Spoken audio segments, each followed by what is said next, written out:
Playing professional sports is the dream of just about anybody who's ever played any type of sport at any level, be it Pop Warner football or Little League baseball or softball, whatever sport you want to pick. Little kids and adolescents and all the way up through to adults always either dream about playing professionally or think that it would be a dream job or something to a goal to attain. And I'm not sure of a golfer that I've ever talked to or known, regardless of their skill level, that didn't think that playing golf at the highest level on the PGA Tour would just be the ultimate dream job, or at a minimum as playing as a professional. And it just so happens that today's guest has done that for his entire career. He has played on the PGA Tour. He's played on the now Korn Ferry Tour. He's played in Asia. He's played in Europe, Latin America. He's won at various places. The only thing that probably supersedes his record is his reputation as being one of the best guys that you could ever meet. He's a local from here in the Low Country, to be more particular. He is born and grew up and still lives in Savannah, Georgia. And in case you haven't figured out who that is yet by those clues or those hints, my guest today is Mr. Tim O'Neill. And Tim has experienced some of the highest highs winning at the professional level. He's won numerous times, for example, in Latin America. And if some of you who are diehard golf fans will remember back in 2000 when Tim was about 7 under on the day and made a big run at getting his PGA Tour card and made a double bogey on the last hole because he thought he needed birdie. And missed out on his card by one shot. If that wasn't hard enough to swallow, fast forward a couple years after that in 2004, he lipped out for his putt on the last hole, which would have gotten him his tour card. But he has persevered. He has played in a number of tour events. He's played, like I said, over 150 Korn Ferry events and all around the world, multiple winner in Latin America. And just one of the best guys that you're ever going to meet, whether it's in the golf world or just in the world in general. And that reputation is around the professional world and the playing industry. And anyone that Tim comes in contact with has said the same thing, that you will not find a better, nicer human being on the planet.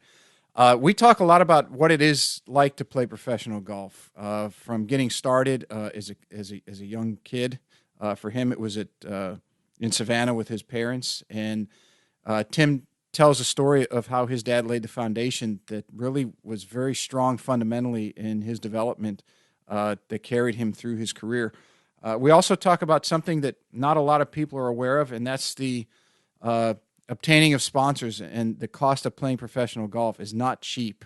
I'm not going to jump into that here in the intro, let you all listen to Tim, but he shines some very bright light on that topic that not many people are aware of.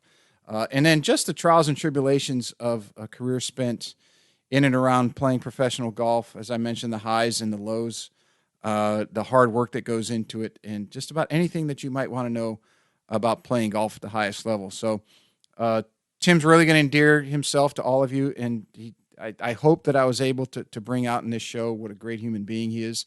I'm anxiously watching as he approaches 50, as well are a lot of locals here in the Low Country and a lot of his fans.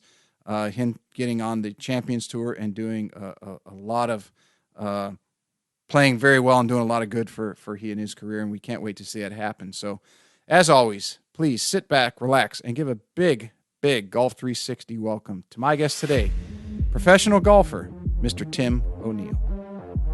What's up, everybody, and welcome to the Golf 360 podcast. I'm the host, Pete Popovich. So you may be asking yourself, what is Golf 360?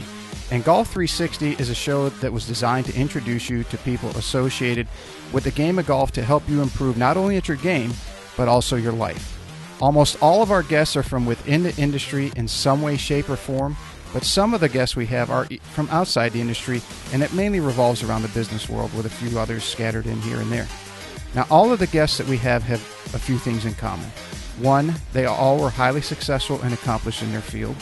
Two, each has something to pass along that will help you in your game and your life. And three, they were all more than willing to give back by passing along the things that they use to help them in their career and even some of the mistakes that they made so that others don't make them in their journey. So I hope you find listening to them as enjoyable as I did interviewing them, and that each and every one of you benefits from the information that they so willingly and graciously pass along. Hey everybody, I want to give a big shout out to a new sponsor of the Golf 360 podcast, and that's Affinity Wealth Management Group. We all work exceptionally hard for our money, and none of us can afford to let that fall into the dark abyss of the big box financial service firms and their jack of all trades and master of none mantra, which basically means you become a number within a cookie cutter model that's also often accompanied by massive fees. Your future deserves more than average returns and little attention.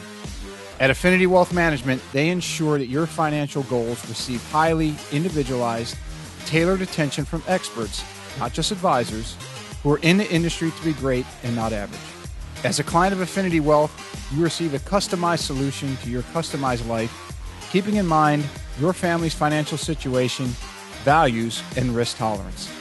Call Affinity Wealth today for a no-cost consultation with one of their experts at 724-754-8200. Again, that's 724-754-8200. Or you can also check them out on the web at www.affinitywealthmg.com. That's AFFINITYWEALTHMG.com. This podcast is brought to you in part by Just Thrive Probiotic.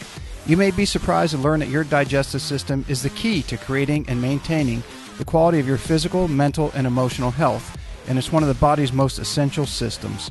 That's why the majority of nutritionists today highly recommend probiotics as an indispensable nutritional supplement. As a discriminating consumer, you've probably been searching for a probiotic that is proven, potent, and effective, and you found it.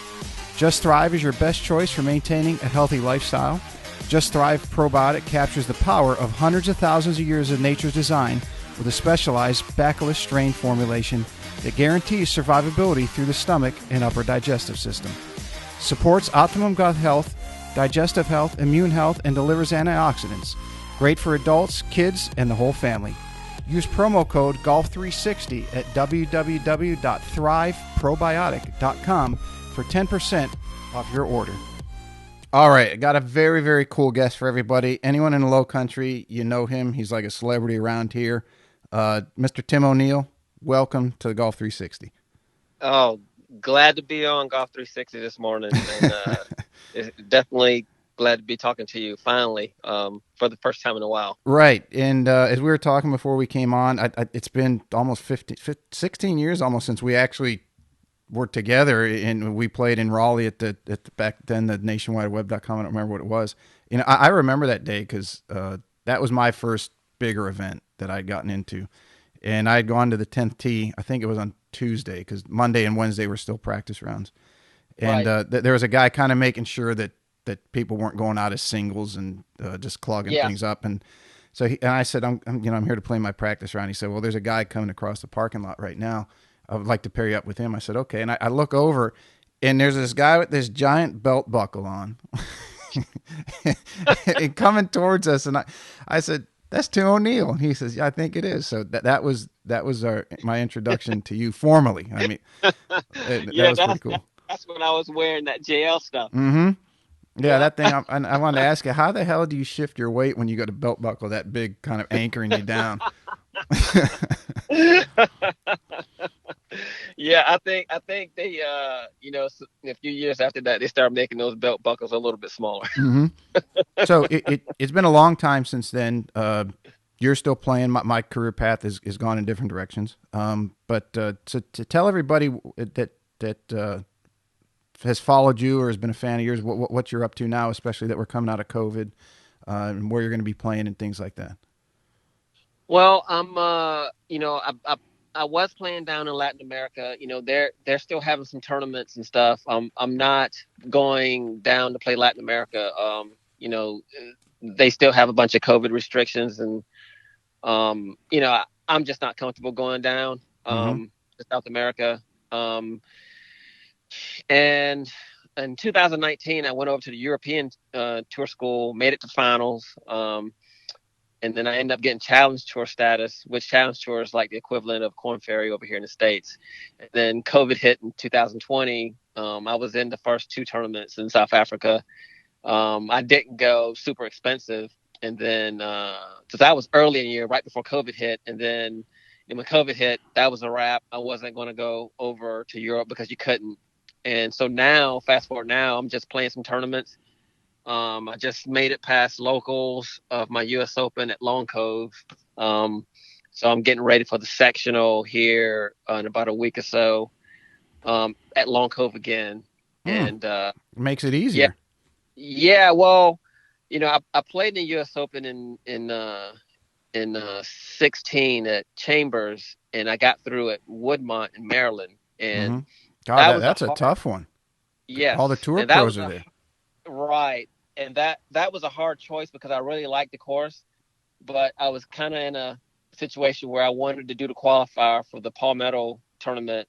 That's the Canadian Open. They're moving it to South Carolina, so I couldn't do the qualifier in Maryland and do the qualifier for the Palmetto. So what they did was the USGA moved one of the sectionals to Long Cove, so guys getting done with Palmetto could just stay in Hilton Head and do the sectional. So I'm doing that so I can kind of kill two birds with one stone. So that's what I have coming up right now. And I'm 48 years old. I turned 49 in August, and I'm still grinding, playing well, Hmm. and just still doing my thing. The as you mentioned, you went to Woodmont. And for those of you who don't know, Woodmont for the U.S. Open sectional, which is the 36-hole qualifier to get in U.S. Open. It's the hardest place because there's always a tour event close by, and all the guys who are not exempt into the U.S. Open always go to that one. It's the hardest one almost every year to get through, and Yeah, and now you're doing the one at Longco, which is going to be basically the same thing. It's just the tour event is in our region. Is right. that by design that you want to challenge yourself to play against the best to get into the biggest tournament, or is it just happened to be that way? Because someone Well, that is as your accomplishment, it's a different mindset that I'd like to get into later, but just to kind of touch on it early on here.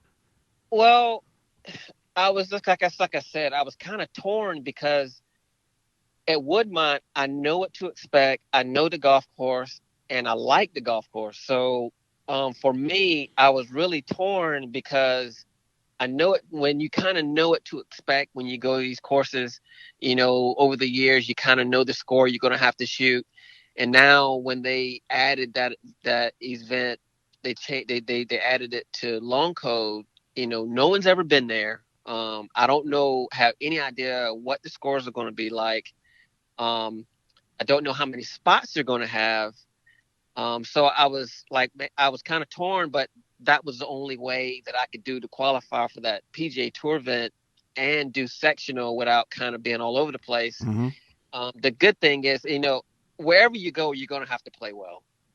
But I might have a few things working in my favor as far as the guys that do choose Long Cove.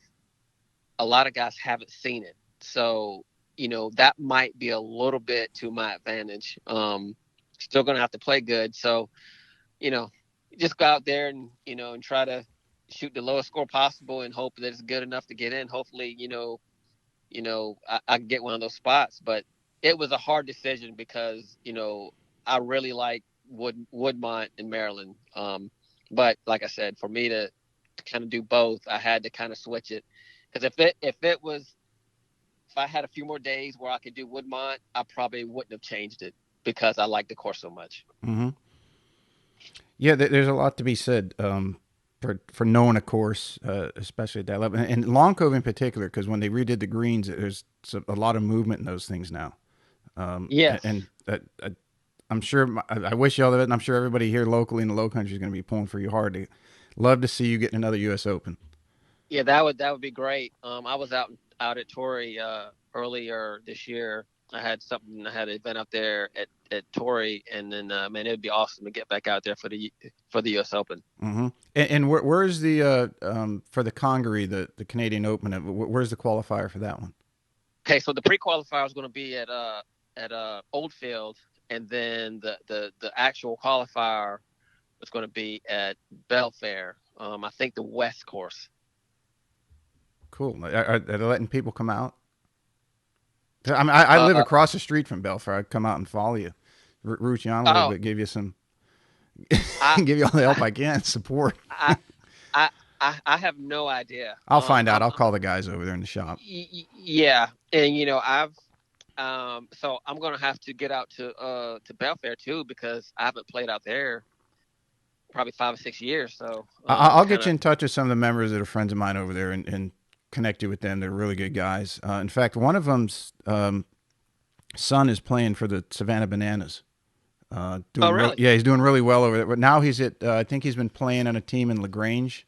I think the Bananas have been off or something like that. But he's doing Okay, really really well, and I'm sure nice. he'd be happy to help you out and get a practice around over there. And Jeff's lived over there for years. He can show you the ins and outs of the course. Man, that'd be nice. I've been working out a little bit with Bruce Wilkins over at Belfair. I haven't been on the course. Mm-hmm. I've just been seeing him a little bit. So yeah, that would be great if I could get out on the course a couple times before that qualifier. Sure. I really appreciate that one. We mentioned Congaree. Have you been up there to play?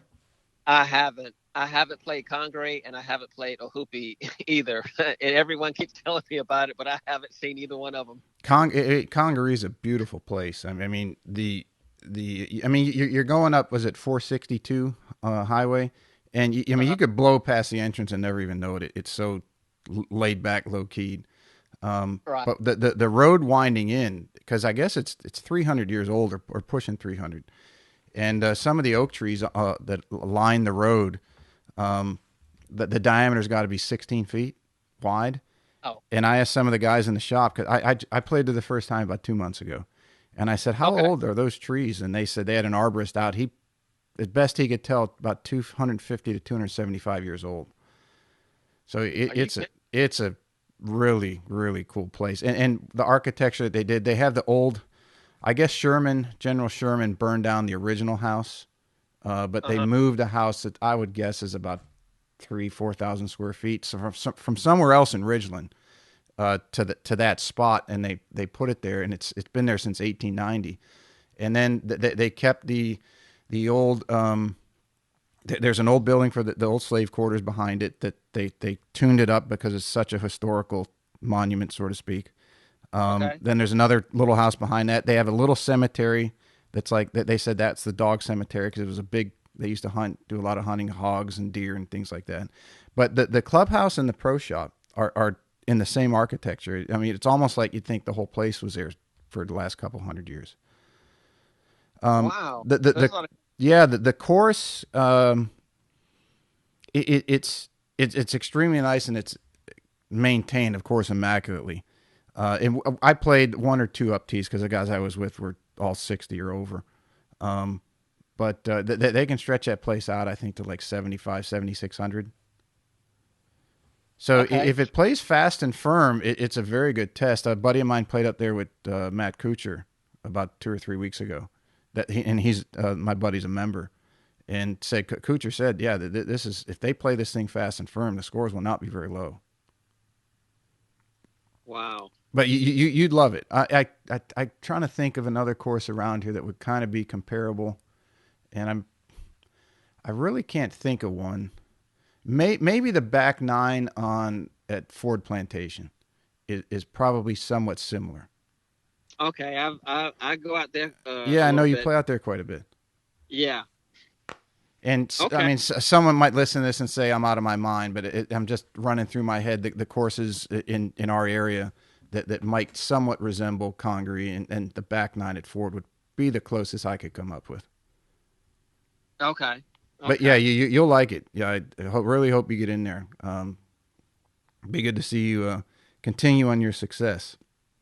Man, I really appreciate it. I'm definitely looking forward to it. It's just just a matter of me, just making some putts really. I'm hitting it pretty good and it always comes down to the putt if I'm rolling it good, I definitely like my chances. Mm-hmm.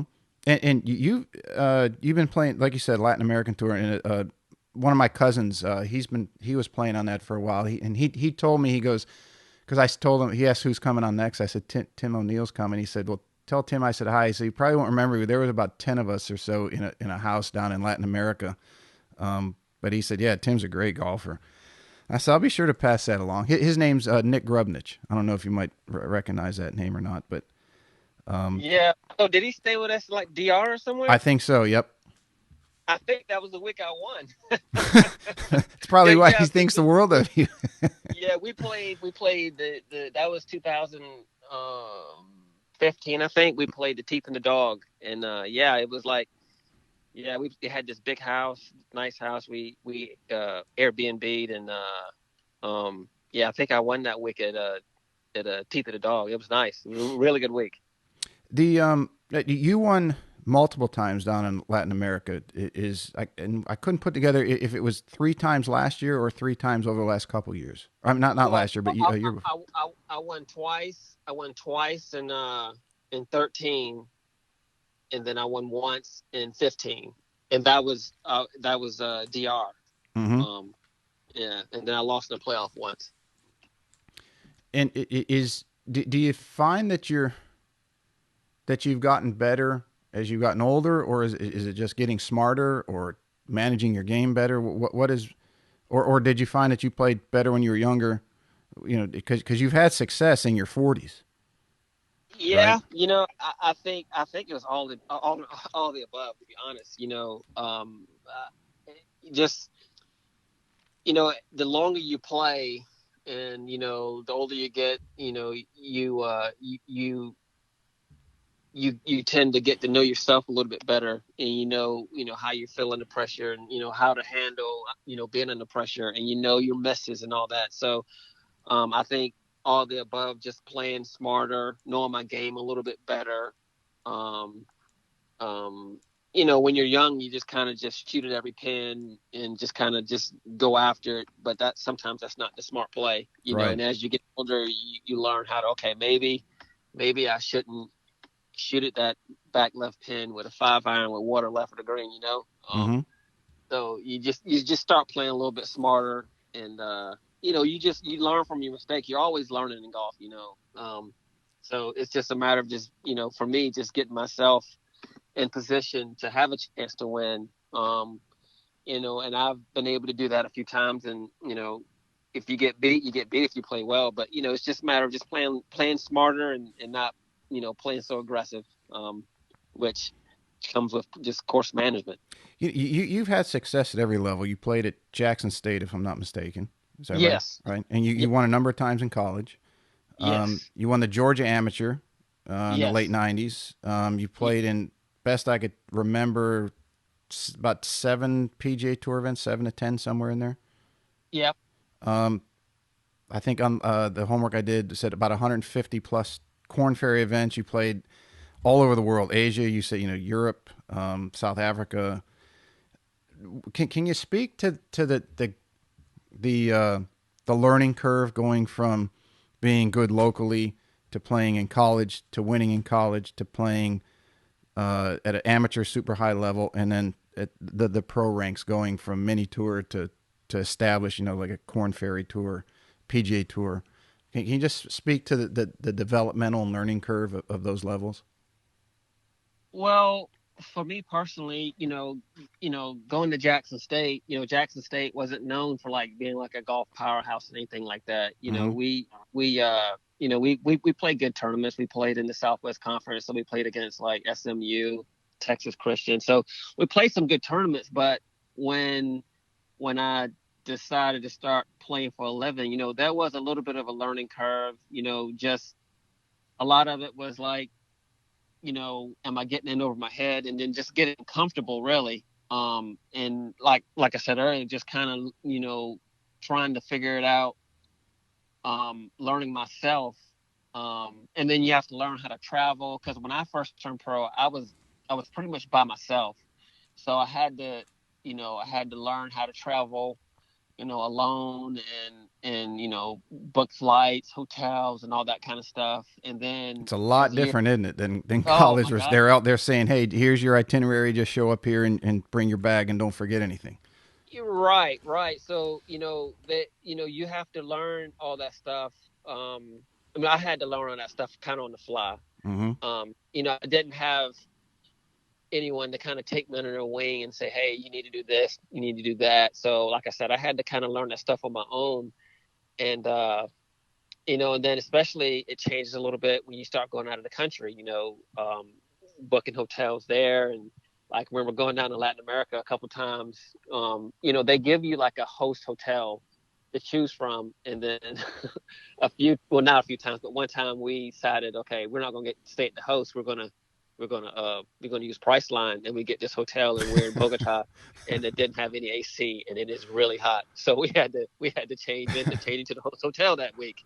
So it's just little stuff like that, that you have to learn. And when you're out of the country, you have to be careful with food, what you might eat. Mm-hmm.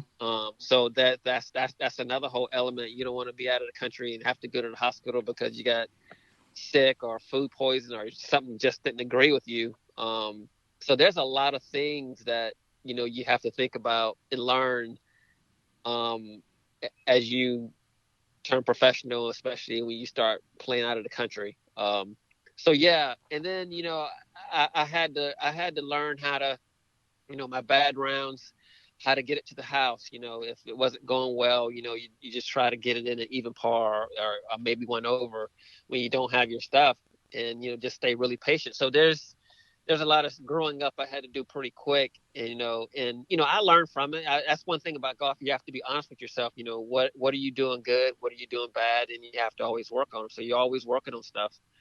At the end of the year, like I didn't do good. I didn't do this good this year. How do I get better at that? You want to make your weakness your strength if you can. So, and as years pass, you get a little bit better each year, and that was the goal. Just try to get a little bit better each year, and I kind of did that. And then the mental aspect too. You just have to be mentally strong when you turn pro as well, because you're gonna have some adversity out there while you're playing. Everyone does. Um, you know, some different than others, but it's just a lot of stuff that you just have to learn as you go along. Yeah, it's life, right? It is. As you go from being a uh, young kid, and you, you grow up in the same community. I grew up for 20 some years in Michigan. You growing up in Savannah, and then you get out into the world, and everything's different in a little bit different ways that can throw you off. And now you're trying to play at the highest level. And I always gave all the credit to the guys in the world that traveled internationally on like you did to Latin America or Europe or Asia, because I thought it was hard enough playing in the U.S. Either Right. chasing Mondays or Hooters or uh, Tar Heel Tour, whatever it was. I said it's hard enough finding my way around my own country and language, and then playing in an event and trying to play against guys who are trying to beat your brains in. And Right. then to go to do it in a country where you don't know where you're going, you don't speak the language and everything else. It's like, man, I couldn't have done it. I look back on that, and I enjoy being out of the country. I just wish that I would have did it earlier out of college, when I didn't have any responsibilities. Because when, I started going out of the country, I had kids, and then, you don't want to be gone, you know, away too long because you have kids and they have school and stuff like that. So that was another whole thing right there. That if only thing I wish I could have changed, I wish I would have went out of the country like right out of school to kind of, because if you can play out of the country, I believe that when you come back to the States, you can play anywhere. So especially like playing in Europe. You learn how to play all over the world, and then when you come back to the States, I think it just makes you better. Mm-hmm. Before I get too far in your playing career, let me back up to you. You got started. Your folks both played golf. Is that right? Yes, yeah, my parents played, and they got me started playing when I was like 5 years old. As I was reading a little bit on that, one of the things we have in common, if I'm not mistaken, your dad made you play the par three until you were good enough to go onto the big course. And as I was reading, I was laughing because I started playing with a friend of mine at on the par three, and the big course was, of course, on the other side of the putting green. And my dad told me, he said, "You're not going on that big course till you can shoot 40 or lower on that par three." And and at that time, the last two holes, one was 195 yards, another one was two. The last hole was 215, and the greens were so small, they Right. might have been maybe 20 feet wide, but it was a circle, right? Just a Right. part, and they were all domed, and there was I don't know if I could break 40 on that course now. Because those last two holes, I mean, and you can't even see the green. You're just hitting at this flag down there, and it's like, and then you got a chip. I was 10 years old, 9 years old, or whatever I was, and you're trying to chip to a dome green. Um, you don't have any control or touch at that age when you're getting started. And I could never ever. I think I got to like 42 or something. He finally said, "Okay, come." That was about 2 or 3 years it took me, and he said, "All right." Okay. And I think he just wanted someone to play with on the big course, and I had known enough of the uh, how to conduct myself playing golf, so he felt comfortable enough. But I remember one time a buddy of mine and I rode our bikes to a local old 9 hole course that, God, today it'd be a pitch and putt. I think the par five was like 450 yards or 60 yards back then. Um, and I did it without my dad knowing. And looking back, I know why he didn't want me on the big course, because I was so overwhelmed. The first hole was 350 yards, and here I am. The longest hole I'm playing is 200, and Uh-huh. I just tried to swing out of my shoes every shot, and I don't think I even broke 50. Um, so I mean, there's a reason, and you're a kid and you never know. But not to get on my story, but your folks played and they got you involved in golf. Yeah, so you're exactly right. My dad was always like, I'm not taking you on a big course until because, when you go to the regular golf course, he didn't want to be that guy out there with a kid that, was topping it off the tee and Mm-hmm. and not, just clogging up the course. So he was like, I'm not taking you on the big golf course until you can play, you can hit, every time. So I grew up playing. We had a par three here in Savannah, so I grew up playing out there. And then when I finally went to the big course, I played. I started playing from the ladies' tees with my mom. So, but that didn't last very long because I didn't want to play from the ladies' tees. So then that didn't last very long at all. So then I finally moved back to the tees with him. I was still pretty young though. I was probably maybe 10 or 11, and then I went from there, and then and then just kind of went from there. But yeah, that was I didn't know why he was doing that until as I got older, then I understood. Mm-hmm. But you have people out there that don't know what they're doing or whatever, and he didn't want that, and I had to learn the game too. So um yeah, so that's exactly right. I learned how to play on a par three, and then it kind of went from there. Well, it sets a very good foundation. It's kind of like, when I'm working with a student and they're really having trouble with their swing, and I will tell them, if you have the mental fortitude to do this, I want you to go slow motion swings without a ball. Even do Right. it in your house, right? So you can you're not the brain is an interesting thing where no matter how much you think you're going to focus on what you're doing and not worry about where the ball goes. We're all golfers and we're all human. You hit a ball crooked, and then all of a sudden your brain's going to kick into overdrive. Yeah. So you tell them, hey, start here at the most basic fundamental, and your development will happen much. It'll be stronger and it'll be faster. And the ones Right. that do, their growth is accelerated. And how your parents did that for you set, I think, a very strong foundation. Would you agree?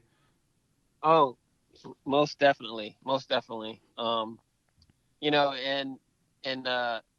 it just so when it was time for me to go to the big golf course, I was definitely I was ready. I was a little overwhelmed, because it was just longer holes, but I soon got the hang of it and just kind of hit the ground running after that.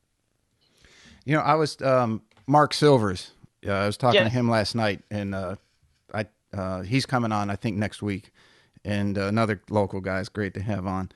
Yep. Um, and he was saying how he was younger than you and I, but he remembers growing up playing at Bacon Park. You and Yes. Tommy Schaff, and he said you were the Yep. older guys, but he really looked up to you guys, and he said that was kind of where all of you guys really got a chance to play all the time and learn and grow and have a good time hanging out with guys and buddies, Yep. developing those friendships.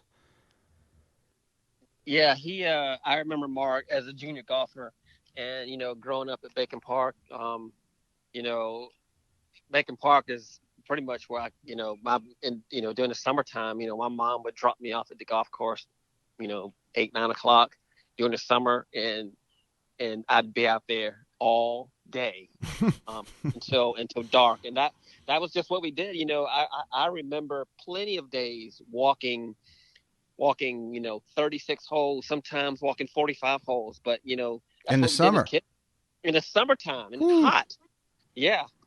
I was just telling someone the other day, I was like, in the summertime when I was a kid, it didn't bother me at all. But like, I don't, if it's summertime now, I get out on the course really early because like 12, 1 o'clock, I am not on the golf course. Uh-uh. Not at all. But yeah, I remember Mark, and y- you know, there were a lot of junior golfers in Savannah. You know, the time that Mark was playing and when I was playing. I don't. There's not as many in Savannah as it used to be. But and I think that's one of the things too why I stayed on the golf course so long, because it was always a group of us, so we were just out there all day. Mm-hmm.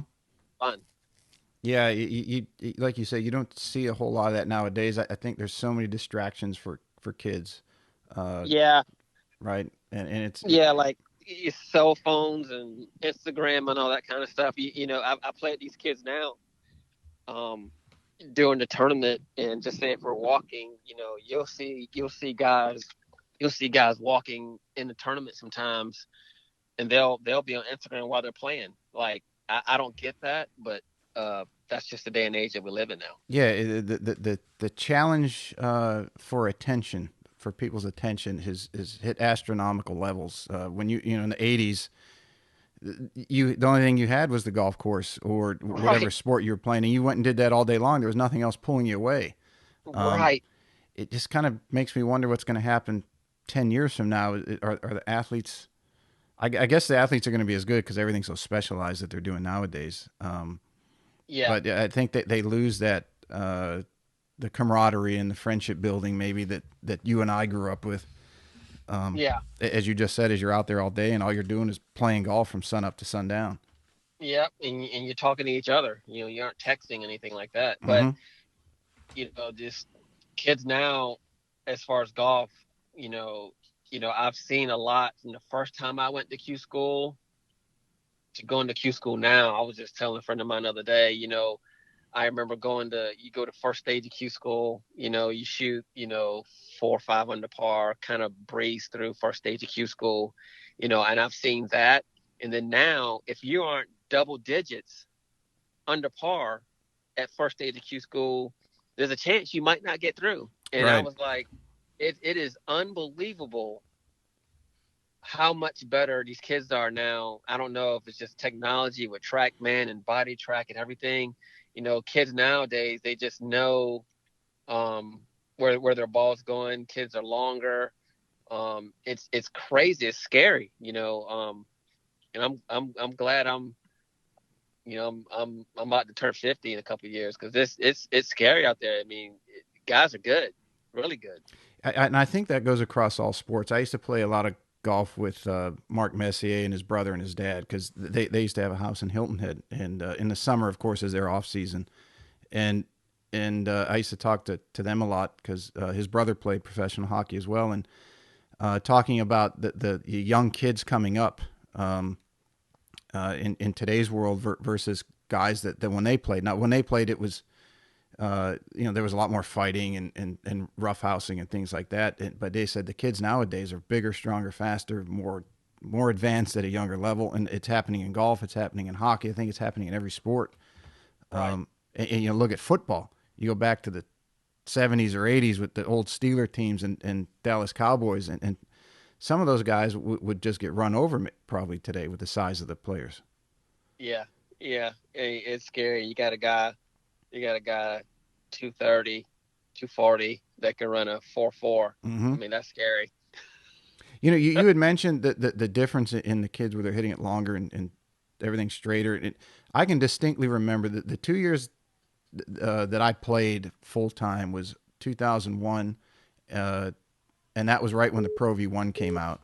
Um, and then things were starting to change then with the Pro V1 because it was going so much longer. And then I went Yes. back in '05 and '06, and you were playing that whole time. And what I noticed was uh, more or less the thought process completely changed, where it was just the bomb and gouge era by 2005 was in full swing. Yes. And Yes. so, can you speak to that a little? Because you were playing that entire time. Can you how did your game change with the advancement of technology, with the balls and the drivers and everything else, to where maybe you grew up learning to move the ball high, low, left, right, and now it's more of a, okay, just hit as hard as you can and go find it.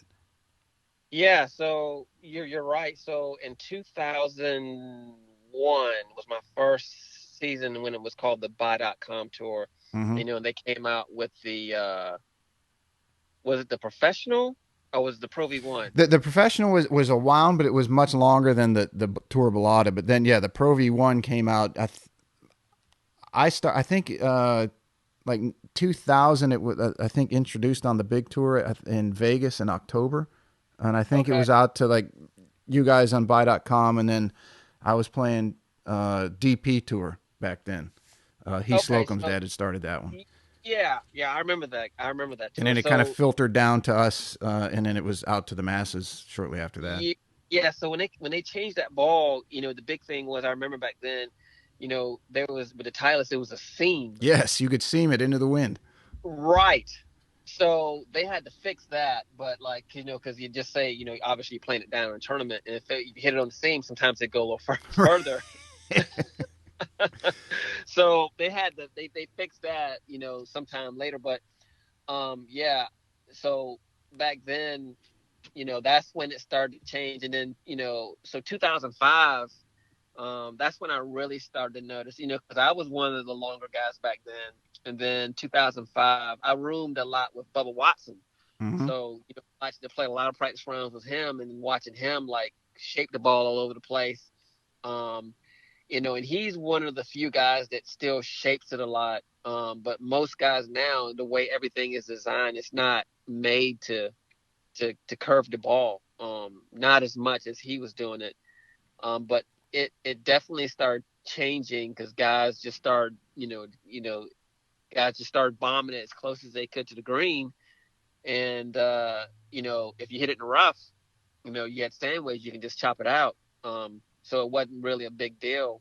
And I don't think much has changed from that. Even now you look at like the U.S. Opens and stuff.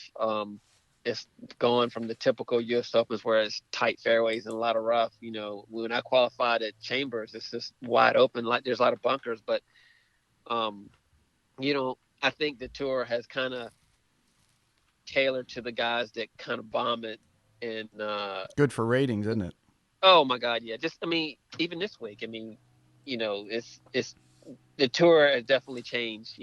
That's what people want to see. They want to see Dustin Johnson and you know Shambo, hit it 350. Um, and so it's just the game. The game has definitely changed. Yes, there's no doubt about that. It's going to be interesting to see what it does going forward. With all the talk about curtailing the ball or technology, but Yeah, I don't know how they're going to do that. I mean, because if they dial the ball back, the long guys are still going to be long, right? mm-hmm. So I mean, the only thing I can see them doing, um, just I mean, tighten the fairways. You Yeah, don't you tighten don't the see fairways, grow up the rough. I mean, it's yeah, not rocket exactly. science. Yeah, I mean, it's not yeah, exactly. It's not rocket science. So, but just like I said, people want to see those guys bomb it. I mean, I get it. Yeah, you're a bomber. It makes total sense, doesn't it?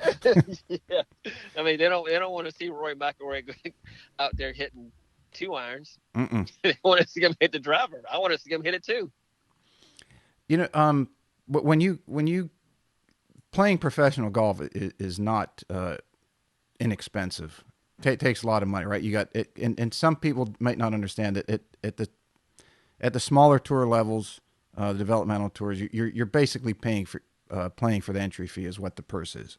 Right. When you get to like you did, buy.com and Web and Corn Ferry and any other name that you want to put in there now, and the tour events you got to, the entry fees are lower, but your travel costs are much higher. Correct. And then what a lot of people don't realize is, you've got your your home and your if you have a family like you did, those expenses don't just go away because you're playing pro golf. So what I'm Correct. getting at is it takes some help.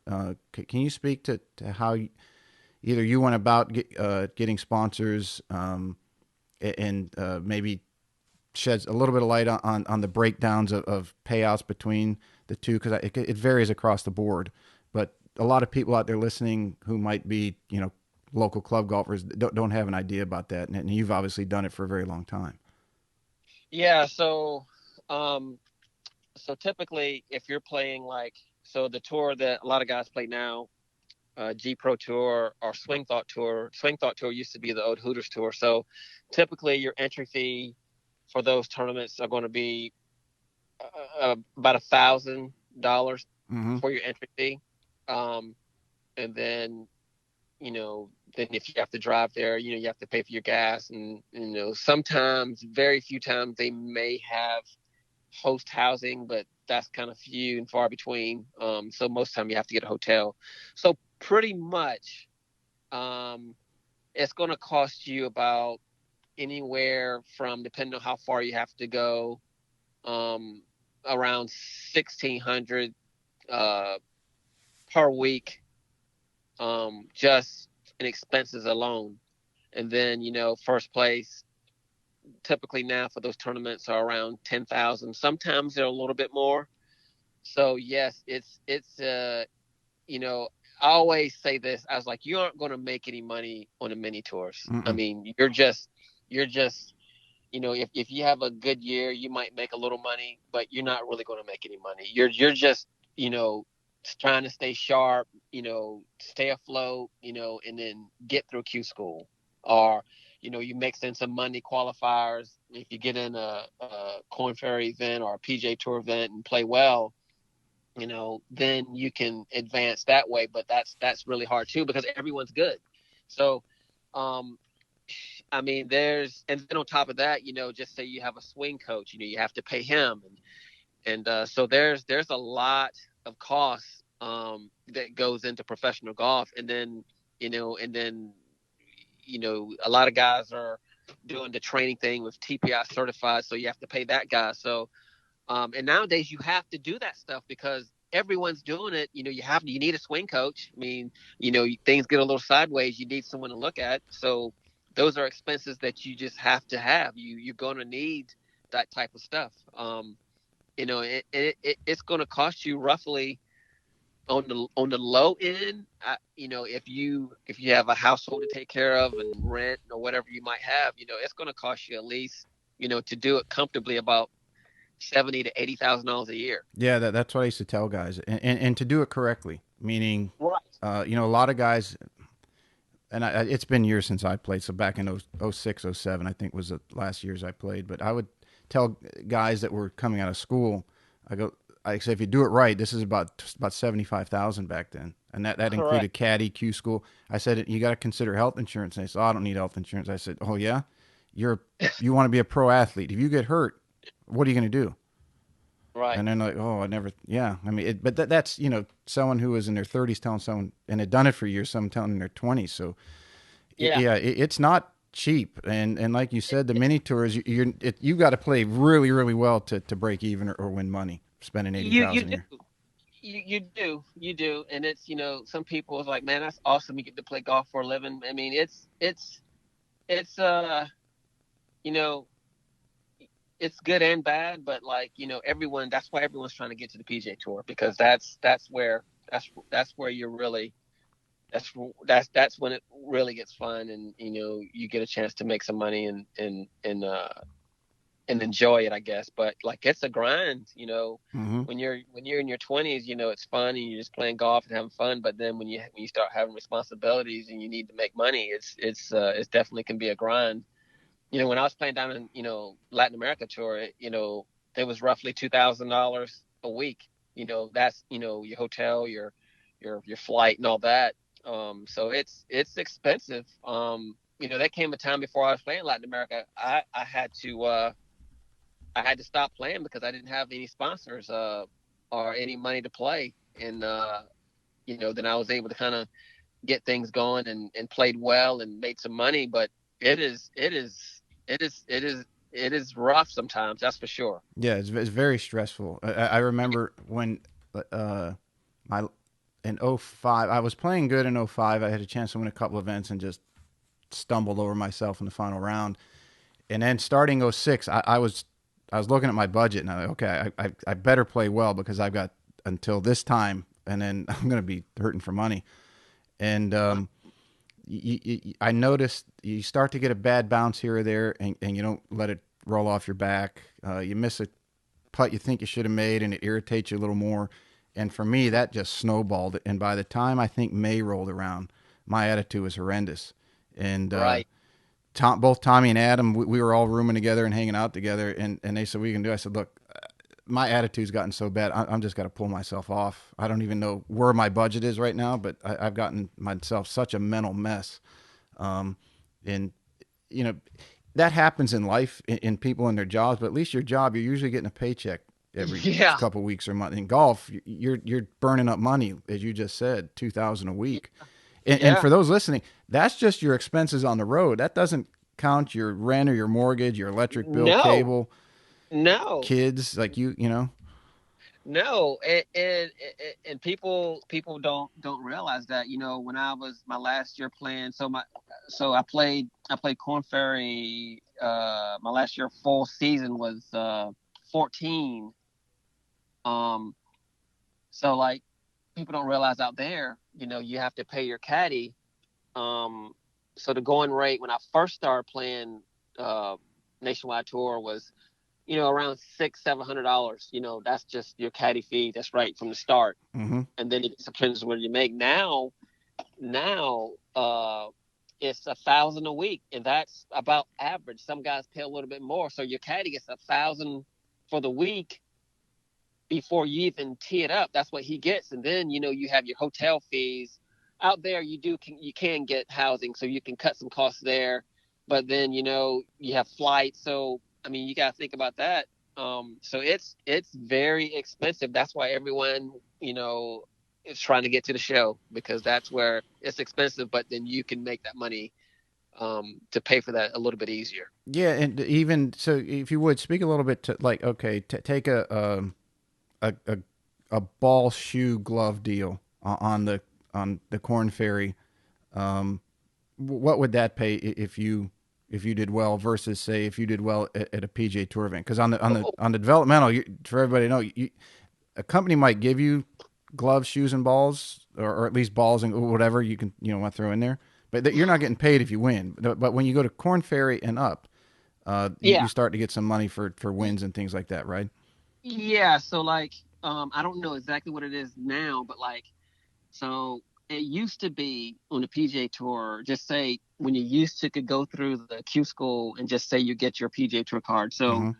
roughly you're going to get anywhere in endorsements, just as standard endorsements, you're going to get roughly between 150 to $200,000 endorsements. That's you know your typical clubs, ball, shoe, glove, whatever on the PGA Tour. And if you win, um, it's like 100,000 if you win. Now, if you win a major, it's a lot more. Your bonuses, and now Corn Ferry, if just say same type of, so if you get Corn Ferry status, it used to be. So depending on what kind of agent you have, or you know, if you're a stud in college, you might get a more than a typical guy. But just say like typical deal would be on Corn Ferry. It might be a little different now. Might be around 40. That's on the good end, maybe 50. Um, that's with everything. And then if you win, you might get a bonus of about 10,000. So it's a huge difference. Now some guys get a little bit more depending on if they were all American in college or just say they won the US AM or something like that. Their deals are going to be quite a bit bigger than a regular guy that you know that wasn't all American. But yeah, so there's a huge difference there as far as the endorsements that you might get versus Corn Ferry or PJ Tour. And then if you're playing the mini tours, you know, usually you're just getting product. You're getting you might get clubs, balls and gloves, all that type of stuff. It's free, but you don't get any money with that. Unless you sell it on eBay. You don't want to get caught doing that Right. because I know you really when they in put the trouble. serial numbers on there, I used to look at that stuff, and yeah, this one isn't going on. Even still today, if one of the reps sends me a pair of shoes or something, and um, someone said, well, if you don't like them, just put them on eBay. I said, yeah, guys are doing me favors. I'm not going to risk that trust in Yeah, that relationship just to make a couple $100. exactly. Because like especially like I know Titleist, Scotty Cameron, you get a putter or whatever, you put that on eBay. They have guys watching that stuff. So, you sell something on eBay, and if it's a putter or something like that, and they see that it's you, you won't ever get one again. Mm-hmm. That'll And be the last rightfully one. so. They should Right. do that. Um, one of the a lot of rumors about people who have higher profiles. You being one of them, and one of them was Will Smith was your sponsor at one point. Is that true? Yes. Yes. And so my first year, I met a friend of Will in late 2000, mid 2000, that worked for Will, and then one thing led to the next. I got a chance to meet Will, and then he sponsored me. I started going to go see Butch Harmon in 2000, Mm-hmm. and then that's the year I missed getting my PGA Tour card by a shot, and then I played by .com that year. But yeah, that was great. I worked with Butch Harmon for a year, and he was awesome. Yeah, Jason Sutton, the golf guru, was on my show this week, and that's going to come out this weekend. And he had Butch on his show, and just the stories of listening to him talk about things, and his brutally honest mantra, so to speak. Yeah, And he's like, I'm dealing with guys who are playing for a living. If they're coming to me to get better, I've got to be able to tell them what they're doing, and then get them better. You're not going to beat around the bush and take time away from them when they could be playing and making money and doing some great things. right. How was that working with him? Man, it was great. The thing about Butch is, I was raw. You know, I knew how to play, but like what Butch taught me was, um, he'd always tell me, he's like, Tim, when you're on the course, when you hit bad shots, I want you to know why you hit those bad shots, and when you hit good shots, why you hit those good shots.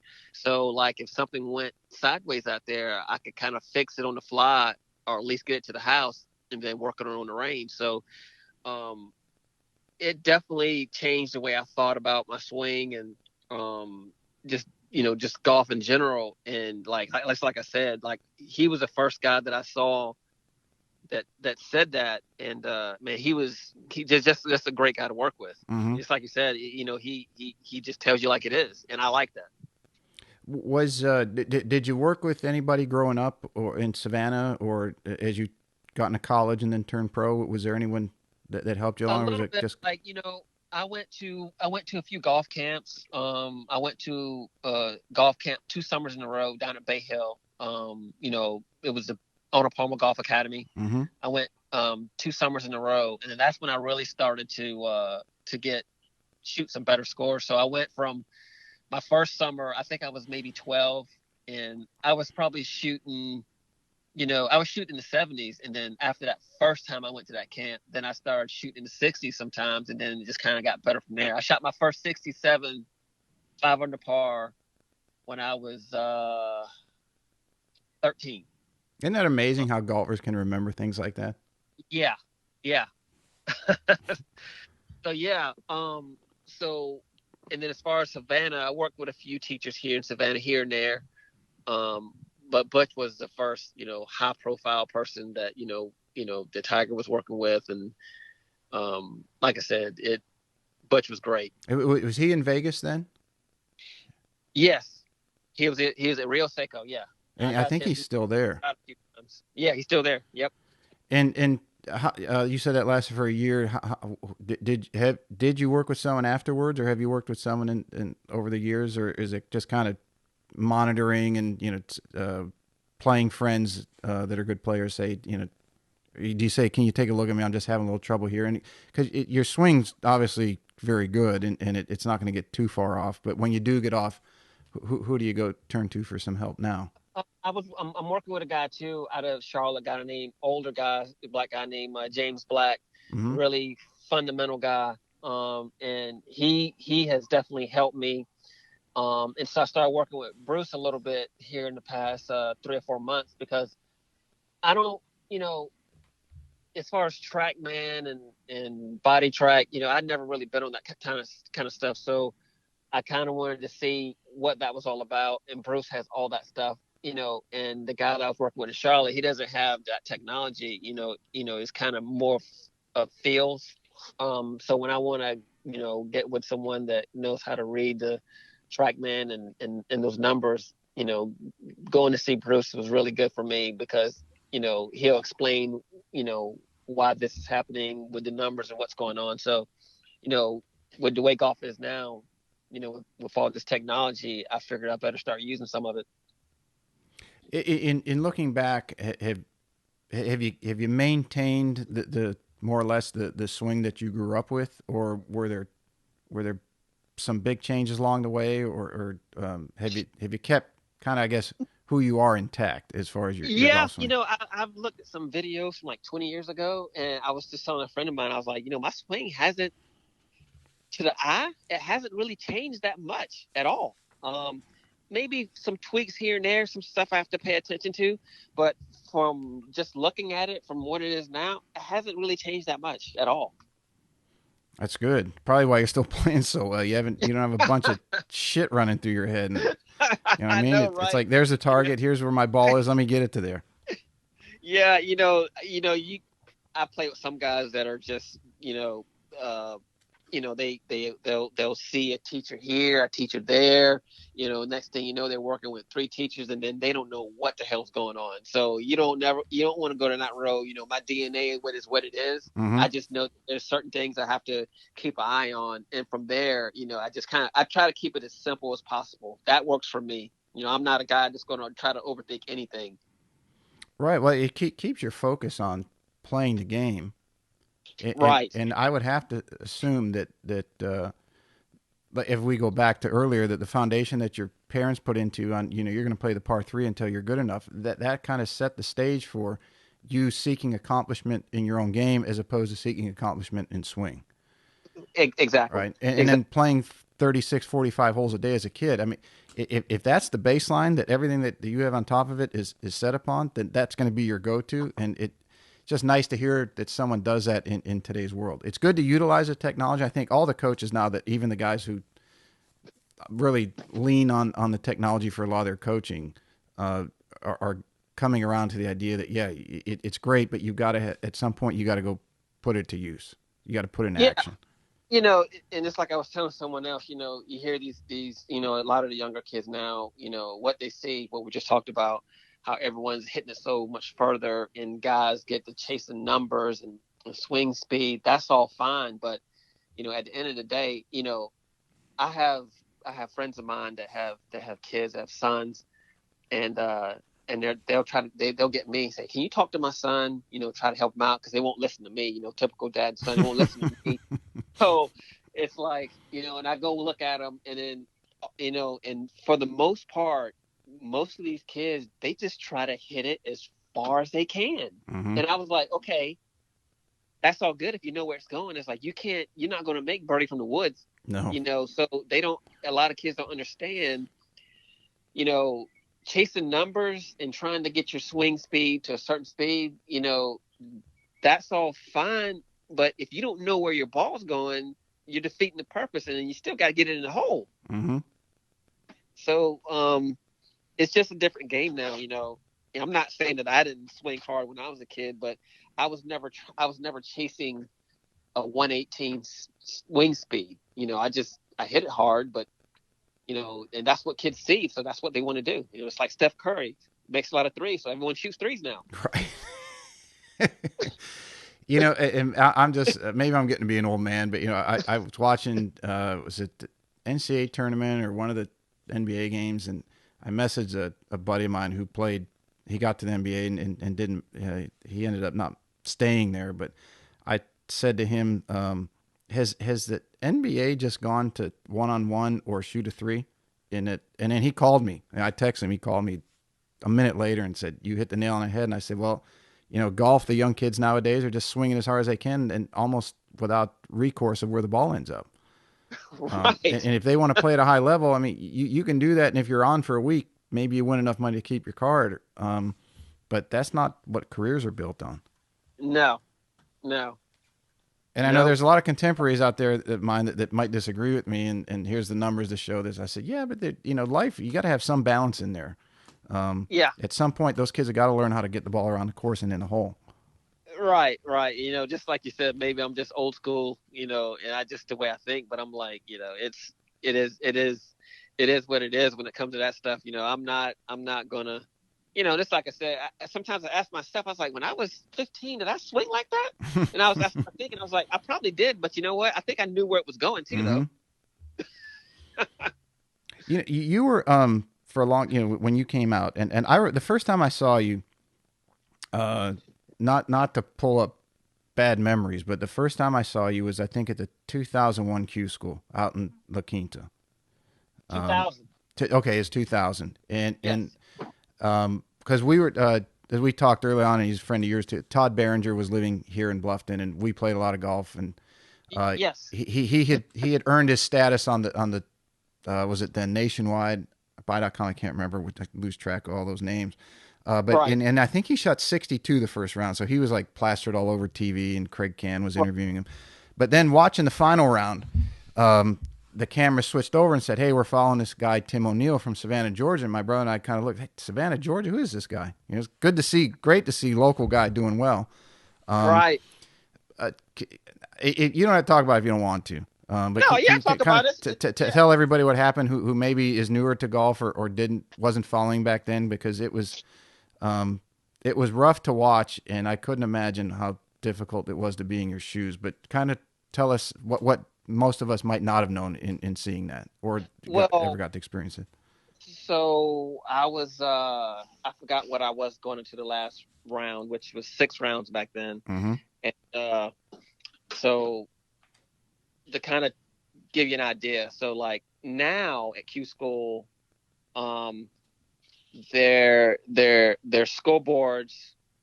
Well, they started doing that a little later, but so there were scoreboards and there were leaderboards, and you kind of knew exactly where you stood as far as what you needed to do in the last hole. If you needed birdie or whatever. So in 2000, there wasn't any scoreboard or anything where I knew where I stood. So going into the final round, I didn't. I forgot where I was, but I was uh, I was 8 under with two to play. That put me at about, I want to say 15, 16 under total Mm-hmm. for the week. So you were 8 under And for the day on the final round. yes, I was 8 under day on the final round, and I uh, I bogeyed my 17th hole as a par three, so that put me at seven. So that put me at about 14 under par total. Right around So the number. right around the number, and I didn't know what the number was. So I get on 18. I made bogey. I'm thinking I needed to make birdie. Mm-hmm. Um, so long story short, pushed my drive, hit it in the water, off the tee. It did cross up there, and all I needed was bogey, and I would have got my card. Ended up making double. Mm. Um, and like if I would have known exactly where I stood, I was 2 shots clear. I would have probably never hit driver off the tee. It's 7 iron, 7 iron, 7 iron.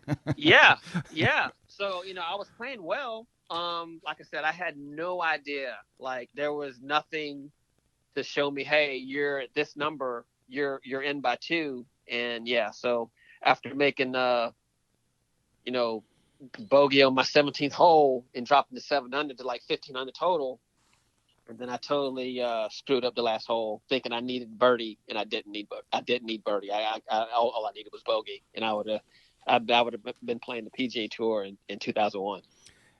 How long did that wake you up in the middle of the night? Reflecting on it. Well, when it happened, I remember like it was yesterday. When it happened, it was like I couldn't believe that it was like slow motion. I didn't realize what had happened until it was over, and I didn't sleep that well for the next 2 or 3 nights because I Mm-hmm. was just like, what did I just do?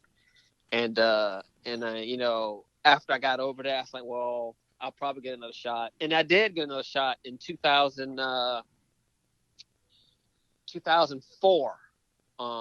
I was playing with DJ Trahan the last round, and except this time I knew what I needed, and I needed birdie on my last hole, and I left my birdie putt out on my Mm. last hole to get my tour card, and that was in 2004. So twice I missed getting my PGA Tour card by one shot. I people ask me all the time about my career playing golf, and I said, look, there are more cuts and more qualifiers that I've missed by a shot than I care to remember.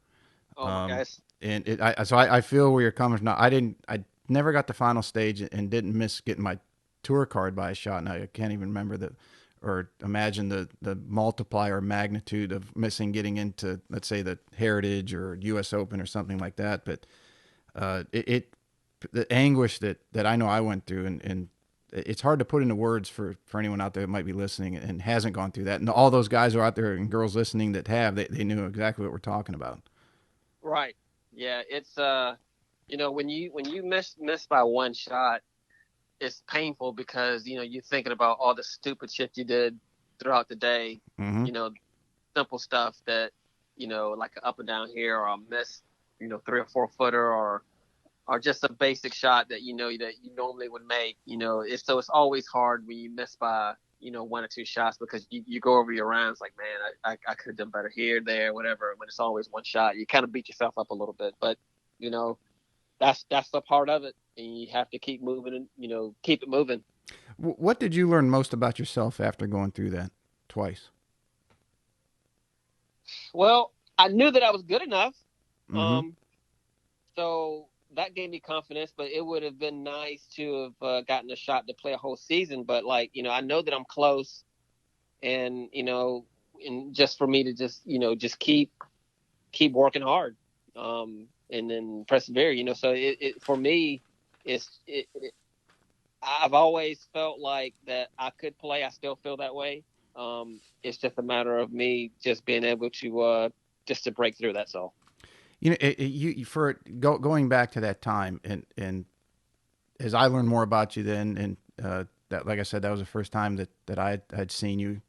Um, but as I learned more then and through the years, every we have a lot of mutual friends, and everybody has said, and then after playing with you when we talked earlier up in Raleigh, that you had an immense amount of talent. You were going to be the next one of the big things to break through and have a full, very accomplished career on the PGA Tour. What do you think was a reason or the reasons that over the last, say, 20 years that didn't happen? What do you think might have been holding you back? Well, I guess just life stuff. I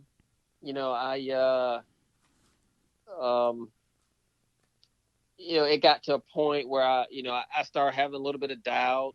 Because it's especially when you're playing mini tour stuff, and then you're not playing as well as you think you should be, and then end up going in through a divorce in 14, and you start thinking a little bit different. So just life stuff really that kind of happened because once so 2013 I won twice on Latin America, played well that year, um and got finished third on the money list, got back on the nationwide tour, which is the Corn Ferry Tour now, in 14.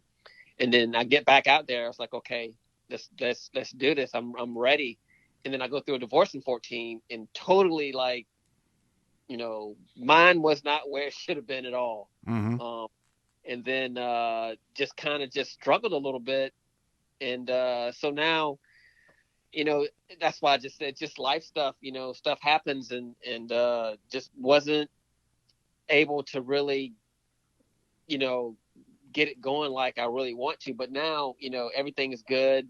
My family's healthy and all that. So, and I'm still working hard, and I'm still playing well. So, um, like I said, I'm gonna keep grinding until I can. A lot of friends who played professionally, and you know a lot of them. Myself, now I didn't ever get married, but it seemed like when I was playing, I was girlfriends didn't last very long. Um, do you think that the lifestyle of a touring professional weighed heavily on your marriage? Yeah, yeah. I have some friends that we talk that are now divorced and that played nationwide tour with me and they Mm-hmm. played PJ tour and we've had some conversations. I was like, yes, I mean you have to have a really understanding wife or girlfriend to stick by you because I mean it's like golf has to be your girlfriend almost because you're with your caddy more than you are your family Mm-hmm. sometimes. Um, so it can be stressful um, to try to play at a high level and balance all that too. You just like I said, you have to have a really understanding wife. That understand what you're trying to do and what it takes too, because it. I mean, you can't if you're going to do it, you can't do it halfway. No, not when you're trying to reach the elite level in the world. No, you can't. It just doesn't work. You have to make your practice quality. I mean, but you just can't do it halfway and expect to play good, especially now. Right, when guys are, as we talk, like the mindset now is fire at everything, and if you're on, you're going to do well. But Yeah, and now you throw in a group. Let's say 30% of the field is going to be on at any given time, and they're playing that way. And then you've got to be in that 30%. And even if you have something that's pulling you the other way, that's very important to you, a family, a relationship. Somebody who you're a parent that might be sick or a cousin or something like that, and it is a big distraction at that. It would be at any level, but once you get to the highest levels where you've got to be really dialed in, yeah, it can really throw you off. it can. You have to. Some guys are better at it than others. Totally shutting that part off where you're not thinking about that. But I mean, at the end of the day, you're human too. You're going to think about stuff like that. So it's hard. Mm-hmm. One thing I wanted to ask you about, you had gotten the uh, Charlie Sifford Memorial exemption into the Genesis, which is the old LA Open. Yeah, Um, in 2018, yes. right, and very well earned. And obviously being going back to when you got started playing at the highest of levels, being one of the only African Americans out there, have you seen the growth of that at the level it should be? And if not, what do you think can be done to spur that on some more to bring more minorities into the game? Well, it's funny you say that because after Tiger won the 96 Masters, Mm-hmm. Not 97. no, not 97 Masters. Yeah. People, that's all you'd hear. It's going to be this huge explosion of black golfers or minority golfers that's going to explode. You did have more African Americans playing golf, Mm-hmm. um, and there are a few but as far as playing at that level, um, it's just I think that there's not enough um, African American kids playing golf.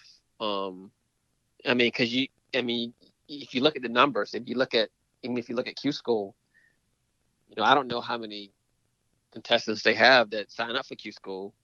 And Q School is $6,000. That's Right. It's just the not cheap.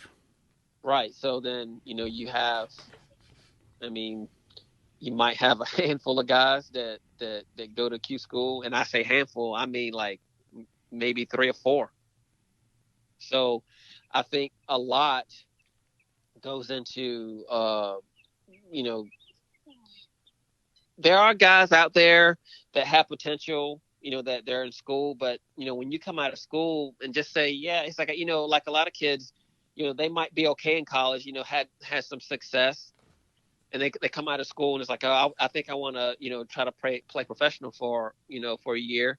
Um, there are a lot of kids that have that available to where they have the financial backing, and then a Mm-hmm. lot of minority kids, not just minority, there's a lot of kids in general, Who, that yeah, just who probably come from lesser means. Would you right, agree? and I mean, you're not you're not they don't let you play in these tournaments for free. No. So Mm-mm. um I think that has a lot to do with it, but it starts from the junior golf, going to a good school to play, and then having some financial backing. So I think a lot of that starts at the junior level, being good enough to even give it a shot. But then there are some guys that are good enough to have opportunity, but they just don't have the financial backing. Do you think the development of the APGA Tour, which you've played on and were the leading money winner, is making some inroads into that, giving some African Americans a place to play and Well, develop their skill and improve and then draw enough well, attention that they get that help? well, they are getting a lot of attention now, and it's giving guys a taste of what it could be like to play some really good golf courses, to learn how to travel a little bit. But um, it it's uh it's good that it's doing that, but the level, I mean, like I said, the game has changed. The level that, you know, the guys need to play on, um, you know, it's just a different level. The Mm-hmm. APGA tour, the golf is good. You have, I mean, about 10 guys that can play, and then there's some guys under that are kind of developing and learning how to play. But when you go play G Pro or Swing Thought Tour and you look at the scores, I mean, those are the scores you need to be shooting. And if you aren't shooting those scores, and then, you can't be shooting 72, 73 and think you're going to go to Q school and get through. It's No. just not happening. It's not happening. So if you aren't shooting numbers consistently to start with a six, um, you're not going to make it. No, especially on your home course. Exactly. Exactly. If you But can't do it where you know everything and you don't have a multitude of variables coming at you, as you alluded to, you got travel, you got hotel, you got gas, where you don't know where you're going. You got all these things coming at you, and then you got to go out and shoot in the 60s right, regularly. right. It's a hard learning curve for some people. It is, and the APGA Tour, they're doing a good job of giving guys the opportunity to play, make some money, and get a taste of what it's like, somewhat of playing professional golf. Um, so they are doing a good job with that, and kind of putting the spotlight on some guys and giving them some opportunities. But like I said, at the end of the day, that's a start. And they are playing some, like, we're leaving Saturday. We're playing in Kentucky. We're playing Valhalla. Mm-hmm. Um, so that's going to be a good test for a lot of the guys. Kind of give them a taste of a major championship golf course. Um, so they are doing some good things, but there's you know there's a lot of things that could be a little bit better as well. Do you still have the Lexus that you won for being a leading money winner? Yes, still driving it right now. That's a pretty good looking car. I saw, that was one that pulled up some pictures of you because I use them for the promo. So Okay. Timmy's looking good in front of that Lexus.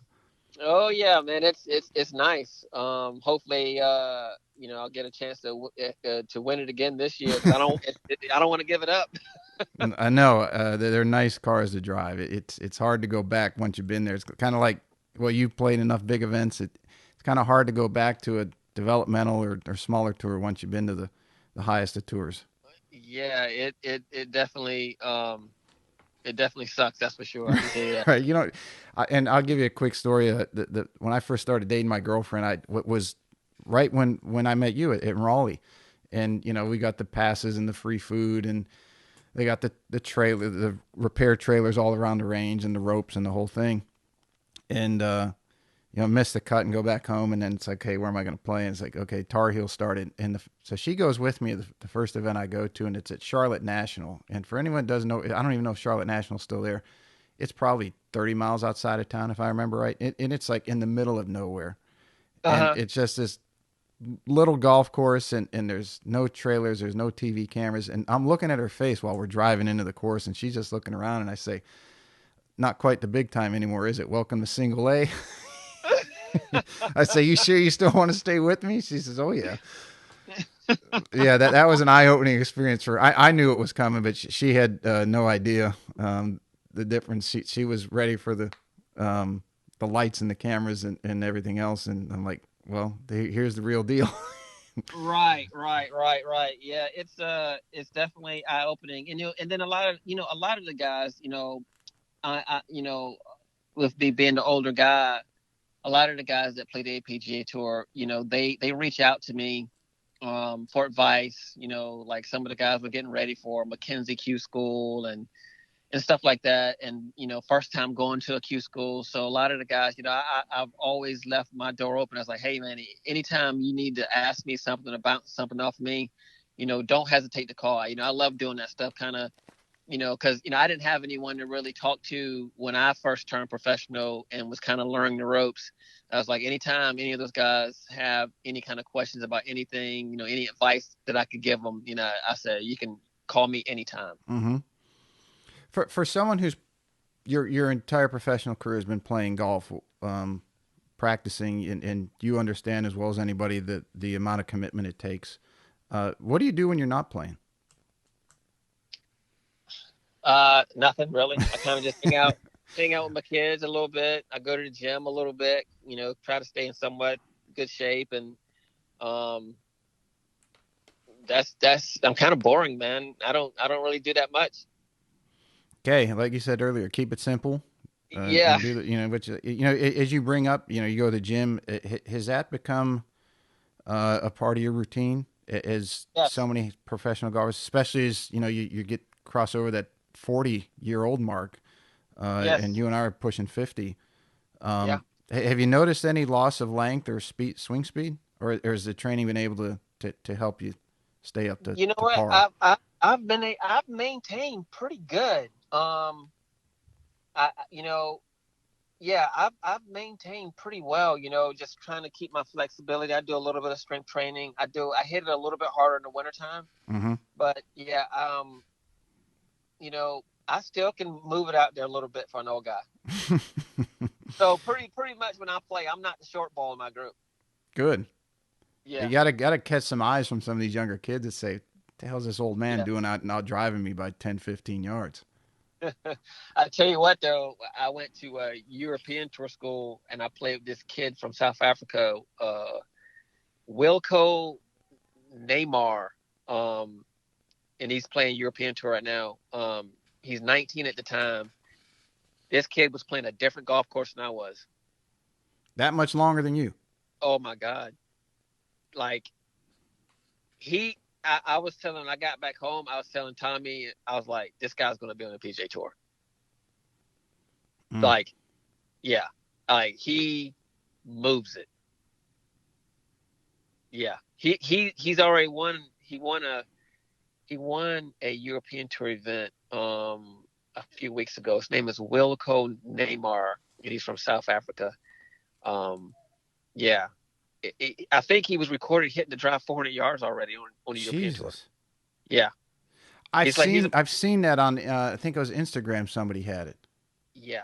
and it I play is that the kid that doesn't even look like he's swinging very like Cam Champ. It looks like he's just taking a smooth right, swing, and it's like right. Yes, I played with him two times. I looked at my caddy. I was like, this kid's playing different golf course than I am. it has changed so much. I was working with a kid that was in Bluffton, but his family is from South Africa, and he went back there, and he had got a couple years ago um, through first stage at European, was going to second, asked if I'd come over to to Cape Town and help get him ready for second, and we made like a 10-day trip of it. It was amazing. I love that place. It's so beautiful down there. Uh-huh. But we went. We had gone up to Johannesburg because he was. I can't remember what tour it was. The Els tour, Ernie Els, or Okay. he was back and forth between the Els and the Sunshine. I can't remember which one. But we went to Johannesburg, and I guess you could call it caddied for him. I told him, I said, look, I'm coaching. My caddy days are long behind me. But I guess walking around with him, I'm caddying for him, so to speak. But you're right. So some of those guys, the distance that they're hitting it uh, Yeah. is like, well, this is a different game. Yeah, and the thing is, what I was telling Tommy is, I was like, I've seen guys hit it long. It's pretty impressive. But I was like, when it was really eye opening, you know, when I saw how long he was, I was like, and sometimes he'd have awkward yardages, like 35 yards, 40 yards. Mm-hmm. There's little cut shots, and he was hitting those shots really good too. And I was like, yeah, this kid's the real deal. Yeah, he's got it all. You remember Victor Schwamkrug? Oh my God, yeah, I gotta not forget that guy. God, he used to murder the ball. Yeah, he played at Houston, right? I think so. And I remember when he came Yeah, out of Nationwide, and I think Hershey, he averaged something stupid, like yeah, 335 or 40 off the tee. yeah, yep. I remember that guy. A lot of people don't know him unless you were playing or you were really involved in following that Right. professional golf back then. But Victor was one of the first ones that was just like, yeah, like you just said, this guy's playing another golf course. Yeah, yeah. So like when I was in college, I played a few times against uh Hank Heaney. Mm-hmm. So Hank Heaney was like the long guy too, and then and man, he was long too, but Victor was like stupid long, like next level. Mm. As you mentioned that you're the on some of the tours you've been playing, you're kind of the elder statesman, and you have an open door for younger guys to help them with what you didn't have, kind of whether it's giving back or just uh, to, as people know you the good person that you are, and it's no surprise to myself or them. What's some of the best advice that you give some of these young players coming up? Um, well, I guess it varies. I don't know how good the advice is, but like, a lot of guys, when just say I had a guy call me, you know, he was getting ready for uh Q school, Mackenzie tour, Q school, and he was like, he's like, I'm a little bit nervous. Never been to Q school before. I was like, hey man, I was like, don't put any pressure on yourself. It's your first time going. Um, I was like, at all costs, I was like, don't try to be a hero. If you get in trouble, just get out. Don't, because a lot of things, double bogeys kill you. Mm-hmm. It's like, you make a double bogey, it takes two birdies to get that back. I was like, in Q school, just try to stay away at all costs from double bogeys if you can.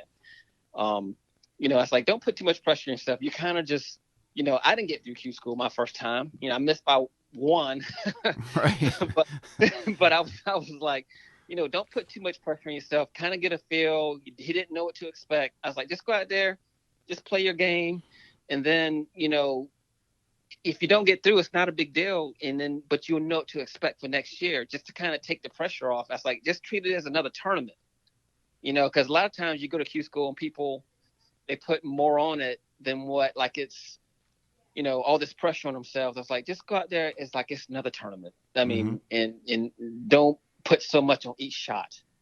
Just go out there and then just play your own game. Don't even worry about it. If you make a double bogey, that's fine too. But just go out there and try to have fun if you can. Yeah, I think guys. I remember. I'll never. I mean, you never forget your first Q school. No, Mine. I'll never forget. First stage was at Jennings Mill up in oh my, Athens, hate that golf course. and you could hear a pin drop for the entire week. I mean, Right. it was like mini tour events and nationwide guys are you know shooting a breeze on the range and kind of laughing at him. But that Q school to me, that was like you. I didn't have really anybody to talk to or bounce things off or see what to expect. And I'm going there. Yeah. Went up to a couple of friends of mine who had been playing for years, and we had a short conversation, but I could tell that they didn't. They wanted to pay attention to what they were doing, and for me, it was completely different. Yeah. Yeah. And I was so I had the Georgia Open at Jennings Mill, and that's not my favorite golf course. It's not. I don't like the golf course, but like number, I don't know if you remember Jennings Mill, but Mm-hmm. it's either 18, that par five with it's a goofy par five, Yes. and I was like, I just hate that hole because I've never played it well. I try to go over the creek and it bounces. Like I did that in the Georgia Open this year. I thought I hit a good drive, hit Scar path goes out of bounds, and then it's not an easy layup. If you hit like a 4-iron or something off the tee, it's just a weird hole. Right. But yeah, it's and I was just telling someone about that. I was like, could you imagine coming in this hole, needing it's a par five, but even just needing to make par on the hole, it's not easy. It's just an awkward hole. And I was like, I could not imagine being in Q school with all that pressure, needing to make a par or birdie on that hole. Mm. You're completely numb, Yeah. right? You're on full autopilot. Yep. Yep. But and I've learned that Q school people, you put a lot of pressure on yourself, and usually you don't perform. I was like, just breathe and just try to relax, and whatever happens, happen. Just kind of just let go if you can. Yeah, and that's a hard thing to do when your nerves are at DEFCON 5, It is right? very hard. But that's why there's only 150 guys who have PGA Tour cards at any given time. Exactly. It's not meant to be, because if it was easy, everyone would be doing it. Where are you focused on playing now? Where Uh, you're paying attention to and got your goals set and everything else? well, like I said, I'm getting ready to go play this APGA event Mm-hmm. in Kentucky. We leave Saturday, and then we go to Valhalla in Kentucky, and then the next week we're in TPC New Orleans, TPC Louisiana. I'm sorry, and then so in between, I'm just doing some Monday qualifying, playing some G Pro stuff, and that's pretty much it. And I'm assuming, safe to assume you've got your eyes set on the Champions Tour. Yeah, I'm just gonna try to stay healthy, and I thought I was gonna be able to go to Champions Tour School this year because I turned 49 in August, Mm-hmm. August 3rd, and you can go to Champions Tour School when you're 49, but I find that I can't go because I have to turn 50 before June 1st of next year. Mm. So I wait till next year to go to Q School now. And Scott Perel, our buddy Scott, who's been on the show, is he kind of like an inspiration for you? Most definitely. Most Yeah, definitely. what he's done is amazing, isn't it? It's great to Yes. see. And as we talked before we came on, he's such a good guy. And I don't know if there's anyone. I'm sure there's maybe someone out there that we don't know that's very deserving, but there's not many more deserving than Scott and the time that he put in over the years to get to where he Exactly. is today. I totally agree with that. Is there anything else you're doing, like help, whether it's young kids or some other, where you might be teaching around Savannah or doing any type of mentor programs that people can check Uh, out at? Savannah is just they're getting a first tee program back here. That's supposed to be starting up pretty soon. So I'm helping out with that. That's about it as far as just with working with kids. But yeah, the first tee in Savannah is supposed to be starting up again here soon. Cool. I hope it does very well. If I can ever Me do too. anything for you guys, let me know. I will definitely reach out to you. If you had a mulligan to do anything over again, what would it be? Um, Life, golf, you name it. oh, I probably would have hit hybrid off number 18 in 2000 Q.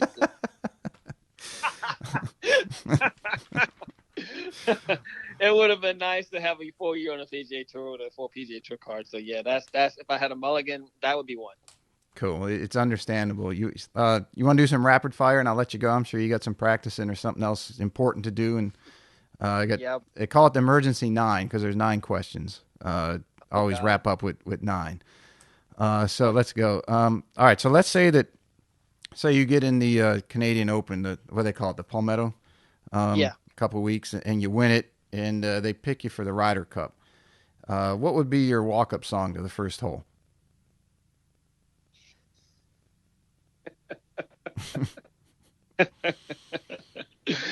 Oh my God. Started from the bottom. Now we're here. That's a pretty good one there. Let's see, Tin Cup or Caddyshack? Caddyshack.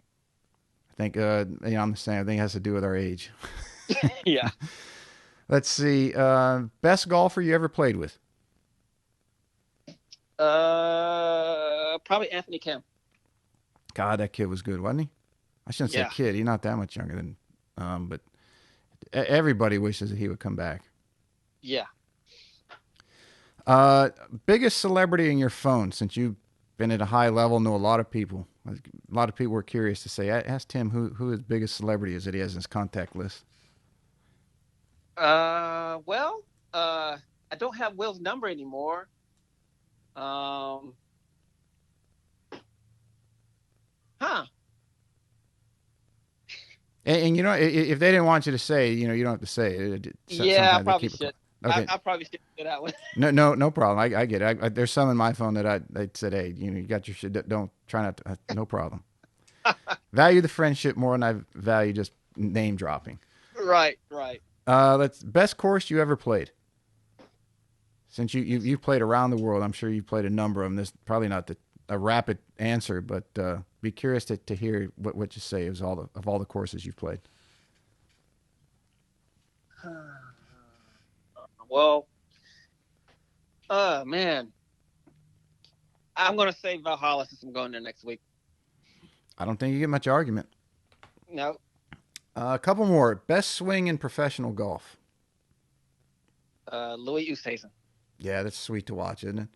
Yeah, And speaking, not wanting to hit it too long or swing too hard. There's a guy who said he swings so that he can play the rest of his life and not, blow something out or I know. strain Right? anything. And That's why I like poetry in motion. right. If you could change one rule in golf, which one would it be? Uh, Being able to take your ball out of a divot in the middle of the fairway. Yeah, I agree. U.S. Open qualifier you got coming up for sections. I went to one in Midland Valley, and the first 5 holes I hit it down the fairway and was in a divot in every one. Man, you have worse luck than My Tommy caddy Shaft. looked at me and said, "What? Who did you piss off this morning?" You know what? You and Tommy Shaft. Tommy hits in more divots in the fairway than anyone that I know. And I was like, man, what did you do? I could probably tell you a few things he's done, but we'll leave that. I'll get you and him on together, and we'll have a hell of a time. Yes, you need to get him on. Yes, and I got to admit because I've lost his number. I've got to get it back, and I miss hanging out with Tommy. He's such a good dude. Let's see, two more. Dream foursome. Anybody, past or present, whoever you want to play with. Who would be your dream foursome? Uh, Tiger will be one. Um, uh,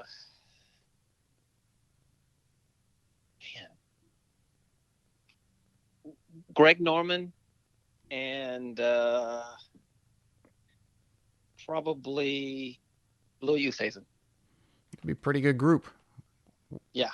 What would be the game in that foursome? Playing all singles, you teaming up and playing better ball. No, it'd be Be everyone all against. on, one down Yeah. Yep. presses, Exactly. auto Exactly. press, and one down. Yep. And the last one, who's the goat in your opinion, Tiger or Jack? Well, considering I never seen Jack play, um, like in person, or anything like that. Man, that's a hard one. I mean, I still got to go a Tiger. Mm-hmm. Um, Even though I know Jack's won more majors, but man, I still got to go a Tiger in my mind. It's as I say, just about every show, it's a very hard decision, um, and it's hard to go wrong with either, Right. right? And usually it Right. depends on era that somebody grew up watching. Yeah. I mean, the guy that what Tiger, what you've seen that guy, what he's done, and it's just unbelievable, to be honest. I mean, because Mm-hmm. when he was good, he was like head and shoulders. It was no one's touching him. Right? Wasn't he I mean, like triple the amount of world number one points above the guy who was second? yeah, Something yeah. stupid. I mean, and when you grow up watching that, and you see, I remember when Jordan Spieth was doing his thing, and it was like he's going to be better than Tiger, and I was like, he might need to No. pump the brakes on that one. Yeah, I mean, I like Jordan. I think the world of him. But Yeah, when they were making that comparison, I said, look, Jordan's like a supercharged V6. I said, Tiger's like a V10, right, right? He, right, he's got extra gears that other golfers didn't have. right. Yeah, So as good as Jordan was, and he seems to be coming back, and wish him all the best and hope he does. I mean, hey, if he does break some of Tiger's records or all of them, hey, more power to him. But I don't see it. Maybe somebody does, but that's not to right, take away from him being a great golfer in person. It's just, hey, you're talking right. about the greatest of all time, Exactly, right? exactly. All right. If somebody wanted to follow you, social media handles, and I always put the links in the in the summary in the description. But you're on social media. I mean, that's how we connected. But go ahead and tell everybody where they can look you up and follow you, cheer for you. Yeah, I'm my handle is Tim O'Neill 00. I'm terrible at posting stuff though, so you're probably not going to see much there. But Tim O'Neill, you might see some tournaments here and there. But I'm terrible. I guess I'm old school. I need to get better. That's one thing I need to get better at is posting stuff because I feel stupid doing stuff like that. Well, you got a lot of fans here locally, and I'm sure abroad. We're all behind you. Wish you all the best in the success that we all know that you're more than capable of having. So I'd love to have you out when you get a break, and I'll stay in touch with you now that I've got you settled, and won't wait 15 years to call you again. But definitely got to get with you and Tommy, and if not to play golf or just hang out and have some lunch or dinner or whatever, a couple beers. It'd be great to catch up again. Definitely, and thanks for having me on. I'd love to be Absolutely. on again.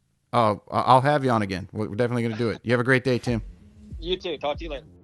All right, everybody. Thank you so much for listening to today's show. If you enjoyed it, you can find more information on today's episode and other topics at golf360.blog.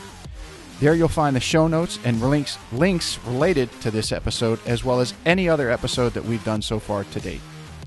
If you're interested in improving your game and would like to learn more from yours truly by taking a private lesson, a half-day or multi-day school, club or putter fitting, you can reach me through the blog site or by email, pete@golf360.blog. So some of you may be asking, what is the golf paradigm? All you have to do is click on the homepage while on my blog site to discover how you can start playing better than you ever thought possible. Or you can simply sign up, again, on the blog page for my instructional videos where I give regular tips on all areas of the game to include the swing, club design and fitting, health, fitness and nutrition, the mental aspects, and equally as important, the integration of all those things together. I'm also on social media, and you can find me at The Golf Paradigm. That's PARADIGM. And I'm on Facebook, Instagram, and Twitter. And don't forget to subscribe to my YouTube channel, also under the same name, The Golf Paradigm. Facebook is usually the best way to reach me for questions and or comments, and I look forward to hearing what all of you have to say. This podcast is brought to you in part by Old South Golf Links. A short ride across a bridge from Hilton Head Island is one of the area's finest golf courses and a hidden treasure. Set up on towering pines and ancient oaks with sweeping marsh vistas, truly makes Old South Golf Links a one-of-a-kind golfing experience.